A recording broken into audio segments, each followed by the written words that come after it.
Podcast by Livos Tunas Harapan Ilahi. Assalamualaikum warahmatullahi wabarakatuh. Selamat datang teman-teman di podcast Livos SMP IT Tunas Harapan Ilahi. Ngobrol santai tetapi bermakna. Hari ini kita akan membahas hal-hal yang berkaitan tentang remaja loh teman-teman. Apalagi kalau bukan SMA. Masa SMA itu emang katanya tuh masa-masa paling indah bagi banyak orang. Apakah di masa SMA nanti kita akan dapat masalah, banyak drama? Nggak tahu juga ya. Hari ini kita sudah kedatangan tamu spesial, yaitu Wakil Kepala Sekolah SMA IT Tunas Harapan Ilahi, yaitu Bu Yuli Yanti Daulay SPD.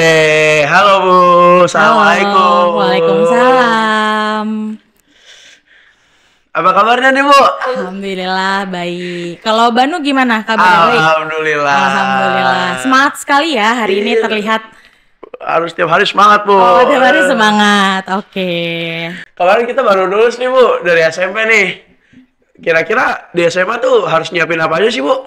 Oke, alhamdulillah ya Banu dan teman-teman sudah lulus kemarin. Tanggal berapa pengumumannya? Baru kemarin. Oh, baru banget kemarin hari Senin. Lulus tuh. Iya, lulus dong. Oh ya, alhamdulillah. Berarti udah siap untuk melanjutkan ke SMA. Tadi pertanyaannya mempersiapkan SMA. Iya, betul. Ya.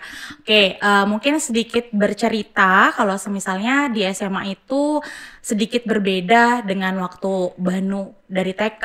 Kalau TK kan lanjutannya kemana? Ke SD. Ke SD. SD habis itu ke SMP. SMP. Pilihannya nggak terlalu banyak ya. Iya. Paling pilihannya kita mau boarding school atau kita mau full day. Betul. Benar? Iya. Tapi kalau misalnya SMA, kira-kira kalau menurut Banu, pilihannya apa aja ya pas ke SMA? Banyak, itu kita bisa ke pesantren, Betul. SMA, SMK. Iya betul. Kalau pas ke SMA udah kepikiran belum? Kira-kira kalau setelah SMA tuh ngapain sih gitu? Paling kalau nggak kerja kan pasti kuliah ya, lebih ke perguruan tinggi. Iya betul. Nah jadi kalau misalnya di SMA pasti yang pertama dipersiapkan itu adalah bukan mempersiapkan, salah satunya mempersiapkan pasti bagaimana menjalani di SMA, tapi yang paling penting juga kita harus memikirkan bagaimana pasca SMA-nya. Nah tadi Banu udah bilang tuh kemungkinan ada kerja, ada masuk perguruan tinggi juga. Betul. Nah sebenarnya kalau kita pecah lagi nih di SMA itu teman-teman bisa lanjutin kuliah ya, atau ke perguruan tinggi, dan itu pun opsinya banyak nih. Iya. Ada perguruan tinggi negeri atau perguruan tinggi swasta. Betul. Setelah itu mau perguruan tinggi yang seperti apa? Apakah mau, kalau kata kakak-kakak SMA tuh top 10 university kayak UGM, ITB, UI gitu ya. Nah itu biasanya kita juga mempersiapkannya berbeda. Terus kalau misalnya mau PTS atau perguruan tinggi swasta mau yang seperti apa? Gitu. Nah setelah itu udah masalah kuliah aja ya. Iya. Buat melanjutkan belajar aja opsinya udah banyak tuh. Iya. Nah selain itu yang kedua teman-teman juga udah bisa kerja. Tadi benar ya, Betul. karena udah punya ijazah SMA. Nah kerjanya mau kerja apa? Opsi lagi mau kerjanya seperti apa? Jadi kalau kita udah lulus SMA itu opsinya banyak banget. Oh banyak Bu. banget, lebih complicated ya dibanding ketika kita lulus dari SMP kayak gitu. Terus tadi udah kita lanjutin kuliah, kita atau pilih bekerja. Terus kalau udah lulus SMA itu udah boleh nikah. Secara hukum negara udah legal ya Iya, gitu. betul. Mungkin Banu punya cita-cita nikah muda? Waduh. Oh, enggak ya. Belum ya, tapi kalau misalnya di SMA ya pasti kita udah mempersiapkan hal itu juga gitu. Tadi udah 3 tuh opsinya ya. Terus yang terakhir ya kalau misalnya mau rehat dulu, nggak mau belajar. Iya, nganggur dulu ya. Pengacara, pengangguran banyak acara gitu ya, yang nongkrong ke sana, main ketemu sama Iya, teman main dan lain dulu. sebagainya.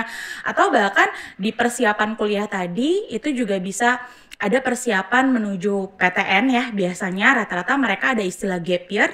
Jadi 1 tahun itu khusus untuk belajar aja. Oh. Gitu, untuk melanjutkan nanti mau kuliah di mana. Jadi persiapannya itu selain mempersiapkan bagaimana belajarnya, yang penting adalah ketika teman-teman mempersiapkan after SMA tuh mau kemana sih gitu, apa sih tujuannya, dan itu yang kadang kakak-kakaknya juga masih banyak ya bingung gitu mau kemana arahnya, jadi yang harus disiapin itu. Kalau Banu sendiri udah kepikiran belum? Kau udah mau masuk SMA nih?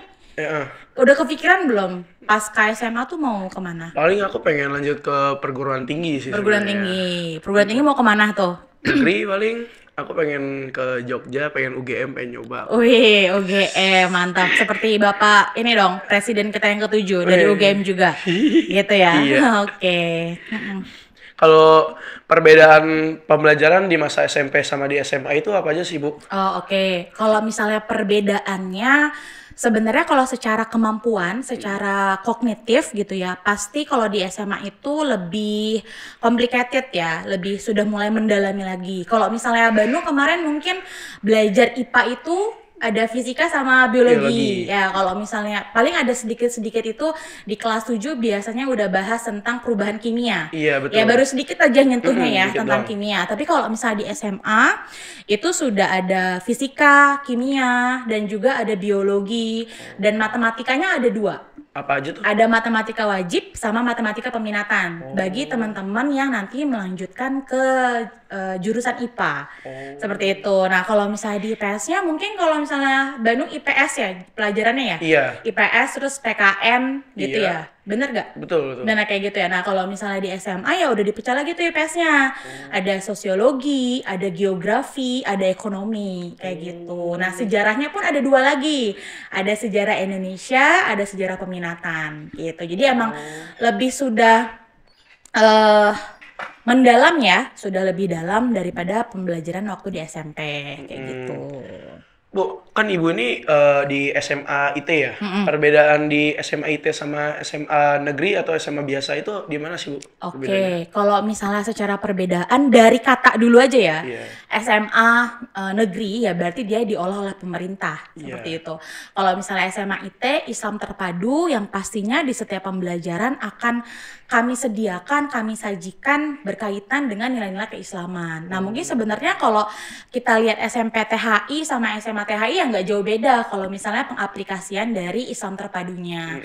Kayak misalnya Banu juga mungkin udah ngerasain BTQ yang setiap hari Iya. gitu ya, nilai-nilai keislaman yang selalu diajarkan oleh para guru. Nah paling kayak gitu aja sih perbedaannya, kurang lebihnya kayak gitu. Perbedaannya tuh kalau jadi setiap hari itu ada hal-hal berkaitan yang tentang keislaman Iya, ya. betul. Bahkan kan ketika dalam pembelajaran pasti dikaitkan ya, kita tahu bahwasanya semua ilmu itu sebenarnya Allah tuh udah kasih tahu dan udah ada semuanya di Al-Qur'an, dan pasti setiap pembelajaran akan dicoba untuk dikaitkan seperti itu. Nah, pada masa SMA itu kan pasti masa-masa remaja itu kan pasti kenakalan mulu ya. Kenakalan mulu, Iya. enggak mulu ya kayaknya sih. Enggak semuanya ya. Perkembangan karakternya tuh kan pasti susah ya, Bu. Nah, itu cara biar jadi positifnya itu gimana ya, Bu? Oh, oke. Sebenarnya mungkin pertama nggak mulu, ya nggak semua tentang bicara tentang kenakalan nggak mulu. Terus yang kedua, apa ya tadi? Yang kedua tuh Jadi cara bikin kenakalan positif. sama biar jadi bikin positif ya. Iya. Kalau misalnya bikin positif itu pertama karena dalam sistem teman-teman juga biasanya kan pasti ada masa-masa mau coba, masa-masa pengen tahu nih gaulnya di mana dan lain sebagainya gitu. Dan untuk biar dia di sisi positifnya, biasanya kami di SMA itu di kelas 10 itu adalah momen dimana kita udah ngasih tahu nih persiapan pasca SMA-nya gitu. Jadi dari kelas 10 tuh udah di spoiler nih nanti kamu bakalan kayak gini nih nanti di kelas 12-nya untuk persiapan pasca SMA kayak gitu. Nah jadi supaya jadi positif tadi kegiatan yang dilakukan, yang pertama pasti kalau di SMA selain dari kelas 10 sudah dikenalkan, udah di-spill dikit-dikit nih nanti persiapannya apa aja. Selanjutnya ya pasti pendekatan juga ya ke muridnya. Jadi kalau misalnya di SMA itu khususnya di THI ya guru-gurunya juga nggak yang terlalu gimana ya, pasti jadiin teman sih, lebih jadiin ke teman kayak gitu. Sama lah kayak di SMP juga gitu kan. Mirip-mirip ya sama di SMP. Mirip-mirip lah kayak gitu. Jadi kalau misalnya itu kan murid baru nih, adaptasi kan berarti kan dia baru dari SMP. Ya. SMP cara dia beradaptasi di SMA-nya itu biar mudahnya gimana, Bu? Oke. Pertama kan tergantung sama sekolahnya. Dia masuk ke sekolah yang mana. Jadi terkadang kita suka lupa kalau kita itu masuk ke sekolah yang seperti apa. Jadi kita suka kaget nih, baik nanti teman-teman masuk negeri ataupun ke SMA yang lainnya gitu. Kadang kita suka lupa, cuma yang penting masuk aja, masuk ke sekolah itu. Tapi kita nggak paham sekolah itu tujuannya mau apa. Nah, kadang-kadang teman-teman yang susah beradaptasi itu suka lupa tujuan dari sekolahnya itu apa. Jadi yang palingan sih kalau misalnya dari Bu Yuli sendiri, ya coba kalau kamu masuk SMA, misalnya Banu mau masuk SMA mana, ya itu harus tahu dulu nih SMA ini karakternya seperti apa. Ketika sudah tahu karakter SMA-nya itu membangun dalam bentuk skill apa, nah di situ kamu mulai belajar beradaptasi. Tapi kan banyak juga ya, kayak misalnya Banu atau teman-teman yang suka gak tahu nih sebenarnya SMA-nya mau kayak gimana, jadi akhirnya gagap sendiri tuh, padahal mungkin informasi sudah diberikan gitu kan, akhirnya susah beradaptasi. Jadi kalau mau adaptasi, salah satunya ya harus tahu SMA-nya itu bertujuannya seperti apa, kayak gitu. Kalau SMA ITTHI itu lebih unggulnya dari SMA lain itu di mananya, Bu? Oke, baik. Setiap sekolah pasti punya keunggulan pastinya betul. gitu ya. Nah, kalau misalnya ini paling Bu Yuli bisa ceritain yang ada yang Bu Yuli alami ya sama teman-teman SMA gitu. Yang pertama, kami di SMA THI itu mencoba selalu mempersiapkan teman-teman itu untuk dunia pasca SMA. Jadi tidak mempersiapkan teman-teman jadi anak SMA, tapi justru untuk orang-orang yang siap di pasca SMA.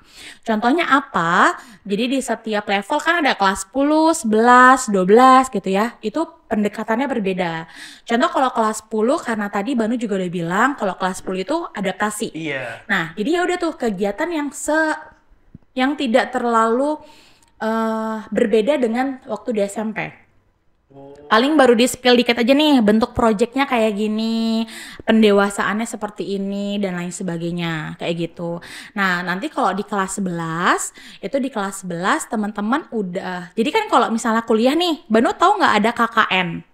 Oh iya, pernah dengar saya. Pernah dengar ya, tapi bukan KKN Desa Penari ya. Belum itu, Mas. Kalau itu film betul. Nah, KKN itu kan kegiatan praktek ya, teman-teman mahasiswa ke suatu desa, terus dia membuat sesuatu program buat desa tersebut gitu. Nah, itu kan harus disiapin ya. Nah, akhirnya kalau di SMA itu di kelas 11 dikenalin dikit-dikit. Jadi ada kegiatan live in namanya. Nah, di mana teman-teman di sana 4 hari 3 malam kalau di SMA itu tinggal sama orang tua asuh. Jadi penduduk di sana rata-rata yang kami pilih tempatnya adalah yang terpencil, pedalaman betul, yang ibaratnya lampu aja tuh susah ya di sana kayak Contohnya gitu. kayak Baduy gitu ya? Iya, Baduy, tapi kalau misalnya kita waktu itu di Lebak sih, sejauh ini masih di Lebak, belum sampai ke Baduy kayak gitu. Nah, jadi di situ tuh kita kenal ini karena apa? Karena waktu ketika kuliah nanti Banu nanti saat kuliah juga ada KKN. Gitu. Nah, ini adalah seminya, masih seminya banget ya, karena kan masih ada gurunya. Masih kayak versi light-nya. Iya, gitu ya? betul. Nah, jadi tinggal di situ, terus nanti kalau teman-temannya itu semuanya bekerja sesuai dengan penghasilan dari rumah asuhnya itu, orang tua asuhnya.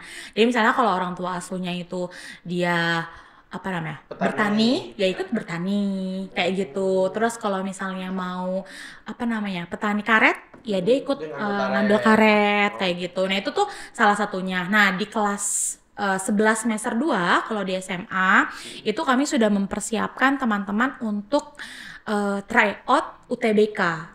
Nah, jadi kan kalau misalnya Billy nggak tahu nih, Banu udah tahu apa belum ya gitu. Kalau untuk masuk perguruan tinggi itu jalurnya kan banyak banget. Ada lewat jalur rapot, ada lewat jalur tes. Nah, jalur tes itu kita ngerjain soal nih, ada subtesnya, ada beberapa tes yang harus kita kerjain kayak gitu. Nah, di SMA THI itu di semester 2 di kelas 11 itu sudah dikenalkan gitu. Udah dikenalin nih. Tadi dikenalinnya lebih awal sebelum di kelas 12. Jadi kelas 12 sih cuma tinggal soalnya kayak gini nih gitu. Jadi udah tinggal belajar aja. Jadi memang dipersiapkannya itu lebih cepat daripada tahun sebelumnya. Di kelas 12-nya program unggulannya itu adalah penelitian lapangan. Ya mungkin kalau misalnya Banu udah pernah dengar ada skripsi. Iya. Ya, kalau misalnya di SMP kan kita project berkelompok. Betul. Ya gitu ya. Nah, kalau misalnya di SMA di kelas 12 itu di penelitian lapangan mereka kakak-kakaknya itu penelitian sendiri-sendiri. Oh, sendiri-sendiri. Iya, udah nggak ada temennya lagi kayak gitu, udah sendiri-sendiri. Terus penelitian yang mengambil bidang, misalnya kakaknya kan kalau di SMA ada IPA IPS gitu ya, ada jurusan IPA IPS. Nah, nanti yang mau ngambil fisika gitu nanti mencari kajian di penelitian lapangannya tentang fisika. Dan nanti ada guru pembimbingnya juga. Guru pembimbingnya itu sesuai sama mata pelajarannya. Gitu kan, kayak Bu Yuli nih, Bu Yuli kan megang pelajaran fisika. Nah, jadi kakak-kakak yang pilih penelitiannya di fisika ya ada ininya sama Bu Yuli, ada bimbingannya kayak gitu. Jadi persis kayak skripsi, nanti diujikan kayak orang sidang gitu. Nah, jadi dipersiapkan tuh semuanya di pasca SMA gitu. Jadi melatih teman-teman bukan hanya sekedar jadi anak SMA, tapi mempersiapkan teman-teman menjadi orang-orang yang siap untuk pasca SMA. Jadi itu program-program unggulannya kalau di SMA THI gitu. Bu Yuli ada pesan-pesan nggak cara milih SMA yang baik untuk saya, lebih tepatnya untuk teman-teman saya dan saya buat lanjut ke SMA nanti itu cara milihnya tuh gimana yang bagus? Oke, kalau misalnya pandangan Bu Yuli, kalau misalnya SMA apa sih yang bagus, yang jelas, yang bisa mempersiapkan teman-teman untuk ke pasca SMA. Jadi bukan hanya mempersiapkan teman-teman jadi anak SMA aja, tapi setelah SMA itu kalau disiapin kan, kalau misalnya jadi mahasiswa itu kan nggak cuma kognitif aja ya, tapi kita butuh life skill. Jadi pilihlah SMA yang memang mempersiapkan kamu untuk menyiapkan setelah SMA justrunya. Kayak gitu. Paling itu sih, kayak pasti berkarakter Islam ya. Pasti ya kalau itu agak bisa kita hindari ya kalau misalnya karakter Islami gitu. Ibu ada pesan-pesan nggak buat orang-orang yang baru lulus dari SMP itu supaya gimana di SMA tuh gimana caranya? Oh, oke. Tapi ini semoga nggak ketinggian ya. Maksudnya kan karena kalau Bu Yuli biasanya lebih banyak diskusinya sama teman-teman kakak-kakak SMA ya. Tapi semoga enggak ya, Banu ya. Jadi kalau misalnya pesan atau mungkin saran gitu ya, tanpa kita sadari kalau semisalnya semua yang ada di bumi ini pergerakannya semakin cepat. Ngerasa nggak, Banu? Perasaan baru kemarin deh. Iya. Perasaan baru kemarin kelas 7 deh. Iya, betul. Kok udah kelas 9? Nah, gitu ya. Suka ngerasa kayak gitu. Dan Bu Yuli mengutip ya salah satu alumni kakaknya yang sekarang di Universitas Jenderal Sudirman. Itu pernah bilang gini, Bu Yuli, ternyata ketika kita diem aja, kita nggak ngapa-ngapain nih, kita terlalu nyaman dengan kondisi kita, ternyata banyak orang di luar sana tuh lagi berlarian untuk menggapai cita-citanya. Bahkan ketika saya lagi coba untuk ikut berlari kayak mereka terlalu cepat. Jadi kalau misalnya saya sekarang diem-diem aja, saya bakal jauh tertinggal. Nah, jadi kalau misalnya pesan buat teman-teman yang mau masuk SMA, pikirkan tujuanmu itu mau kemana dan mau seperti apa kamu menggapai cita-citamu gitu. Karena memang menurut Bu Yuli sekarang dunia terlalu cepat dan kita terlalu lambat kalau kita tidak mempercepat diri kita. Betul sekali, kayak gitu. Tuh guys ya, yang mau masuk SMA. Iya, betul. Jadi nggak cuma sekedar masuk SMA, tapi harus mempersiapkan kayak gitu. Kan tadi kita udah ngomongin masa pasca SMA ya. Kebetulan saya pengen lanjut ke perguruan tinggi nih Bu Yuli. Betul. Nah, masuk ke perguruan tinggi tuh jalurnya ada apa aja sih Bu? Oke, jadi kalau misalnya teman-teman, alhamdulillah nih, Banu udah mau tahu ya kalau misalnya nanti pasca SMA itu maunya kuliah. Nah, dan pertanyaannya bagus banget. Kalau misalnya apa sih persiapannya? Jadi kalau misalnya masuk SMA itu jalurnya lumayan banyak nih pilihannya. Yang pertama ada SNBP atau Seleksi Nasional Berdasarkan Prestasi. Nah, SNBP itu dilihat dari nilai rapot Banu. Nah, makanya kalau misalnya tadi saya bilang, kamu harus menetapkan tujuanmu apa di sekolah tersebut, atau sekolah tersebut itu punya tujuan apa supaya selaras, karena nanti di SNBP itu kamu lewat jalur rapot dari ranking dari peringkat atau nilai kamu dari kelas 10 semester 1 sampai kelas 12 semester 1. Jadi 5 semester.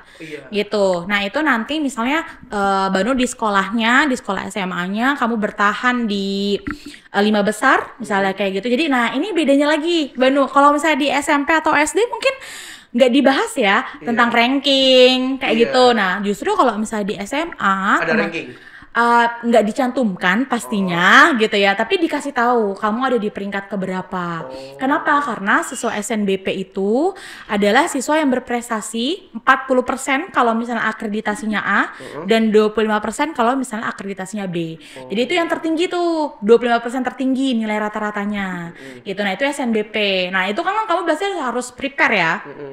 Kalau misalnya pengen lewat jalur SNBP itu apa namanya? Kelebihannya banyak banget. Pertama, kamu nggak ada biaya pendaftaran. Oh, gratis. Jadi dia satu-satunya jalur yang gratis.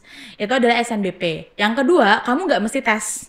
Tapi kamu cuma cukup apply nilai kamu aja. Oh, kayak daftar SMA ya? Mirip. Daftar SMA ya, kayak gitu. Kita apply nilai kita aja, nilai kamu nanti dimasukin ke sistemnya.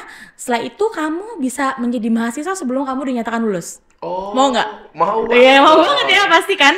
Nah, itu adalah jalur SNBP. Tapi memang effortnya harus di kelas 10, bener nggak sih? Karena harus betul. ranking tadi kan, atau Iya. peringkat ya, atau punya nilai rata-rata yang tinggi. Harus sudah ada niat dari kelas Harus 1. betul. Nah, makanya kenapa? Nah, ini yang kadang-kadang Banu, nah, Bu Yuli mungkin saran juga ke Banu ya gitu. Kamu mau lewat jalur mana ya? Gitu nanti. Kalau misalnya SNBP ya harus effort dari awal. Kalau SNBT tuh gimana? Saya Nah, pernah dengar juga itu betul. SNBT. Ya apalagi kemarin tuh baru pengumuman. Iya. Iya, baru pengumuman. Jadi kalau tadi SNBP lewat rapot gitu ya, dan kamu tinggal apply aja nilai rapot kamu. Setelah itu ada SNBT. SNBT itu seleksi nasional berdasarkan tes. Nah, yang tadi Bu Yuri udah bilang kalau di SMA TH itu di kelas 11 semester genap udah dikasih tes nih, tes ujian SNBT-nya. Iya. Kayak gitu, atau UTBK ya. Nah, itu lewat tes kamu benar-benar senasional. Biasanya mereka ada 2 pekan memberikan waktunya. Nanti kamu tinggal lihat nilai apa, kamu di hari apa, kamu ngerjain secara CBT sama ya kayak waktu di SMP juga. Setelah itu nanti tinggal nunggu pengumuman. SNBT sama UTBK itu sama, Bu? Sama, Oh, sama. Dia namanya aja sih, karena hampir setiap tahun itu agak berbeda namanya, tapi fungsinya secara umumnya sama gitu. Habis itu ada SNBT. Kalau SNBT belum juga nih keterima, misalnya kayak gitu. Ada jalur mandiri. Jalur mandiri itu yang disediakan oleh kampusnya masing-masing. Ini kayak misalnya tadi Banu tertarik banget sama UGM dan kebetulan SMA THI udah 3 tahun berturut-turut kita ke UGM terus. Ya, kita selalu ke UGM, kita jadi tamunya UGM dan alhamdulillah kakaknya juga ada di UGM itu sudah 2 orang berarti. Yang satu jurusan sastra Indonesia, yang satu lagi jurusan kedokteran. Iya, angkatan yang kemarin lulus. Tahun kemarinnya lagi. Oh. Tahun kemarin lagi. Jadi yang satu sastra Indonesia, satunya lagi kedokteran di UGM kayak gitu. Nah, itu kalau di UGM ada namanya UTUL, ujian tulis gitu. Nah, itu mandirinya UGM kayak gitu. Jadi masuk perguruan tinggi itu ya tadi ya bermacam-macam. Ada SNBP, SNBT sama mandiri. Nah, itu salah satu yang bisa Banu nanti siapin juga untuk persiapan SMA, mau jadi anak SMA yang kayak apa gitu. Itu jalurnya cuma 3 itu. 3 itu, tapi ya kalau yang mandiri banyak dia. Mandiri Jadi ada kamu berapa bisa pilih berapa universitas pun boleh. Kayak kamu misalnya mau nyoba di UGM, kamu mau nyoba di UNESA, kamu mau nyoba di UNES, UNS, itu kamu boleh nyobain itu semuanya. Kayak gitu. Dan itu pun ada juga yang beberapa pakai jalur rapot gitu. Kayak misalnya di SMA THI alhamdulillah gitu ya, kita juga udah lewat jalur rapot di UI, namanya PPKB UI. Itu kita juga udah terundang juga gitu. Jadi tinggal apply lewat lagi-lagi nilai rapot. Gitu. Jadi kalau misalnya Banu mau jadi anak SMA yang nggak cuma nakal tadi ya, ya kamu harus prepare hal itu gitu. Tertarik sama jurusan apa, Banu? Aku belum mikirin. Oh, belum sebenarnya mikirin. sih. Pokoknya pengennya UGM aja. Iya, UGM dulu aja. Tapi emang Geraha Sabanya keren banget sih. Kalau kan saya orang Jogja jadi Oh enak gitu. Iya. Ya, di Jogja selain UGM ada UNY dan UPN Iya, UNY Jogja. juga, sebenarnya. Betul, betul. Rumah saya kebetulan dekat situ. Oh gitu. Wah, makanya tertarik mau pulang kampung. Iya, sekalian kamu kan enak. Oh iya, benar. Semoga tercapai ya. Amin. Terima kasih ya Ustazah Yuli atas waktunya hari ini. Semoga pembicaraan kita di sini bermanfaat bagi kita semua. Amin. Teman-teman yang ingin daftar SMA, semoga dilancarkan ya pendaftarannya. Iya. Amin. Amin. Nah, sampai jumpa di podcast Livos selanjutnya. Wassalamualaikum warahmatullahi wabarakatuh. Waalaikumsalam warahmatullahi wabarakatuh.